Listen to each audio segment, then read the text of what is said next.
What is up, YouTube? My name is Alex Liu. I'm the new media editor over at The Beat, and I'm here with a special treat for you all today. You see, most of our crew is over at WonderCon, helping prepare the first wave of new YouTube content for The Beat's YouTube channel. However, I'm stuck here in New York because there's another event going on somewhere else in the country. It's called PAX. Our friends over at Wizards of the Coast are having the biggest Magic the Gathering tournament there ever. It's called the Mythic Invitational, and some of the greatest players in the game are playing for this huge cash prize. And simultaneously, Wizards is promoting their biggest set ever. It's called War of the Spark, and it's a culmination of over a decade of Magic storytelling. You see, back when they first introduced Planeswalkers to the game, they were kind of like archetypes. They had a general idea of what they wanted these characters to be, but, they didn't have this massive storyline to go along with them. In fact, the first set where you saw Planeswalkers in Lorwyn didn't really have much of a story involving the Planeswalkers at all. But over time, we've come to see these characters grow and change in incredible ways, and it's all coming to a head as the lead Planeswalkers and a bunch of other Planeswalkers who we haven't had a chance to see in quite some time have all been drawn to this enormous city plane called Ravnica. All these Planeswalkers have been drawn to Ravnica by Nicol Bolas, an Elder Dragon Planeswalker who's one of the most deadly and most power-hungry beings in the multiverse. He has a plan for all these Planeswalkers that he's been building to over the course of multiple sets in recent memory. He got this planar portal from Kaladesh, this big city-type inventor plane that allows him to now bring inanimate matter from plane to plane, which normally you can't do. He has the Immortal Sun, which he found on Ixalan, a pirate-themed conquistador plane that basically allows him to trap Planeswalkers anywhere he wants. And on Amonkhet, an Egyptian-themed plane, he acquired an army of Eternals, these strong, powerful beings dipped in like a mysterious mineral that makes them able to cross between planes and also fight with increased durability and strength. All of this is building into some sort of mysterious plan that we don't quite understand yet, but are about to. And this new trailer, released today, offers some hints. So let's take a look at it.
Tried so hard and got so far, but in the end, it doesn't even matter. I had to fall to lose it all, but in the end, it doesn't even matter.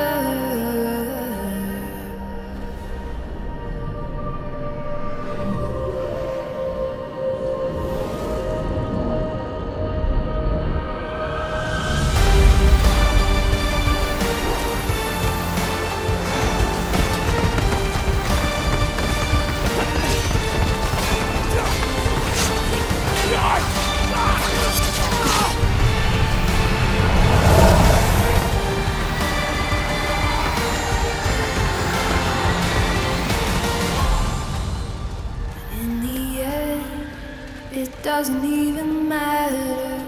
I had to fall to lose it all, but in the end, it doesn't even matter.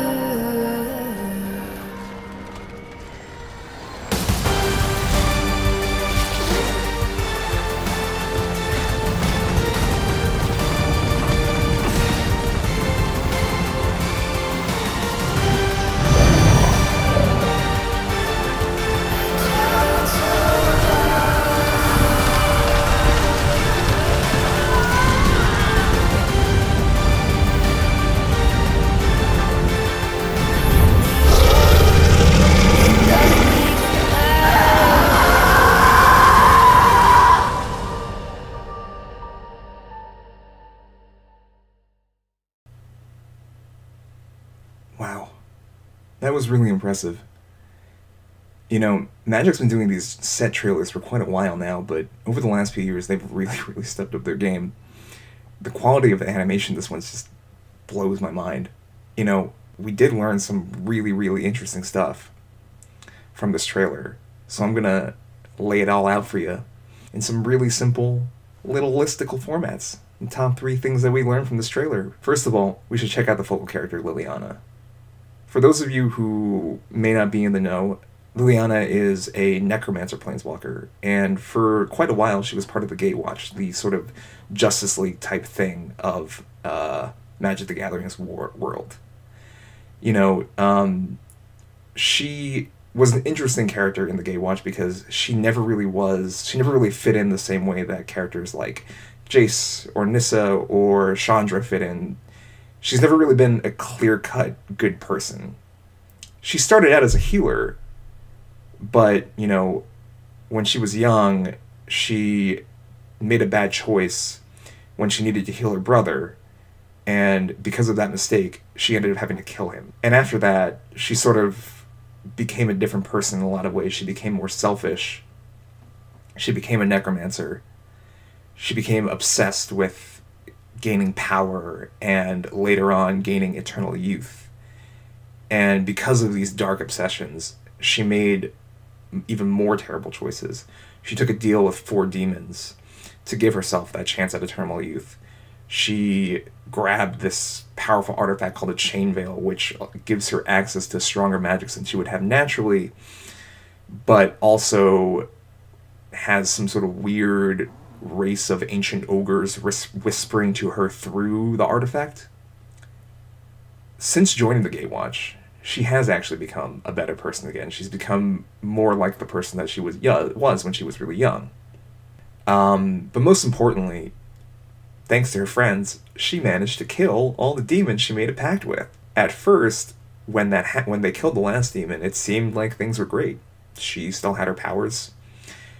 She may or may not still have had eternal youth. But then Nicol Bolas lawyered her. He came down from the sky and was like, hey, you defaulted. I own your soul now. So as you can see at the start of this trailer, she's now in Nicol Bolas' clutches. She is in control of his eternal army of the undead, and he's forcing her to have that army kill innocent citizens, as well as planeswalkers, of course. But, you know, there's an interesting callback to the start of her storyline when she sees 2 siblings, an older girl and a younger boy, running by. You know, I guess it must have triggered something in her. It must have reminded her a little bit of her past. Because, as you can see as we go through this trailer, she's about to turn against Nicol Bolas. I personally would be quite upset if she died in this set. But I also fully acknowledge that it's important for characters to actually have character arcs, especially if, as it seems like Magic is doing, they're going to step out people's involvement in the storyline and ramp things up in a way that they haven't done in the past. And, you know, at the end of the day, if this is the way that Liliana dies, sort of renouncing the more negative sides of herself and embracing the sides of herself that were at her core and were more prominent than when she was young, I think that's a solid character arc. Number 2, Dack Fayden. So Dack Fayden's like something of like a meme planeswalker, right? Like, he's only appeared as a card once, I think. You know, he is an outsized fan favorite, but it does seem like he might be dying in this set, which is a little bit of a bummer, huh? More interestingly, though, the way that he is being killed / being maimed speaks to something about the Eternals that we haven't seen before.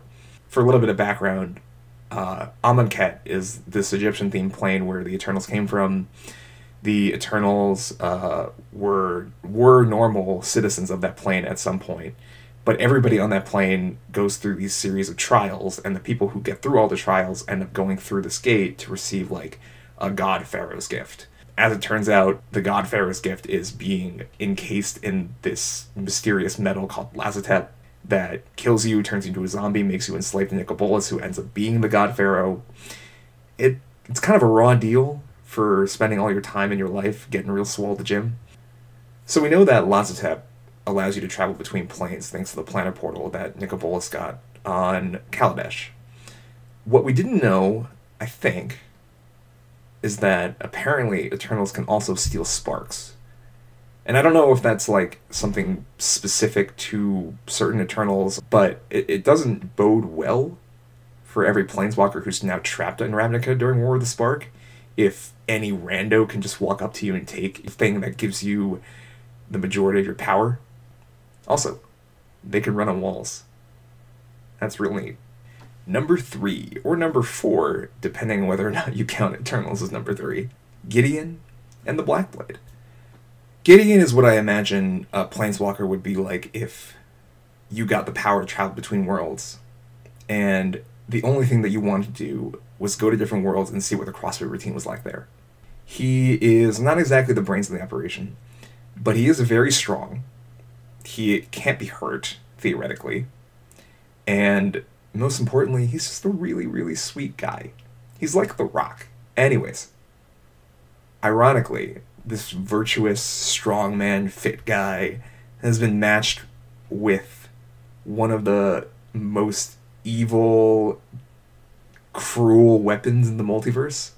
There's this thing in his hand called the Blackblade. And the Blackblade is one of the oldest weapons in Magic. You can see it on a legendary card called the Khan Blackblade, way back from the Legend sets in the early 90s. And the magical thing about this weapon is that it has the capability to eat souls, essentially, and it really wants to do that all the time. So when we last visited Dominaria last year, we got to revisit this crew, the Weatherlight. They were a big part of Magic's history, but more importantly, in this set, the Weatherlight crew was joined by the Gatewatch, Magic's current big heroes.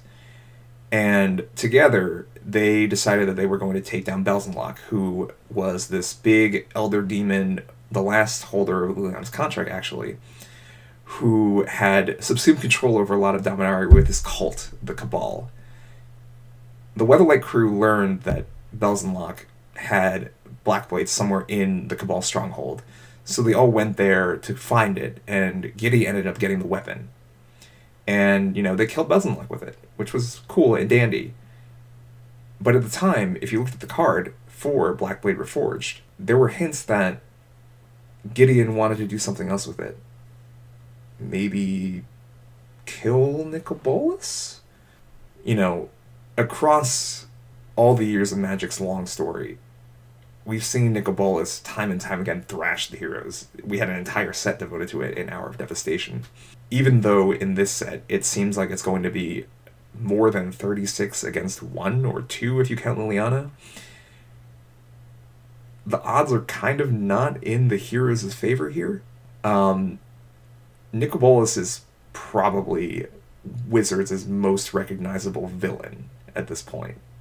You have other villains, like you have the Phyrexians and you have the Eldrazi, but unlike those, Nicol Bolas actually has motivations on his own. He's like a developed character. He has a past, he has an origin story, and motivations that more specifically aren't sort of simple, let's subsume everything kind of things. Like, he's in it for himself for selfish reasons that have nothing to do with the way that he was born or is programmed to be.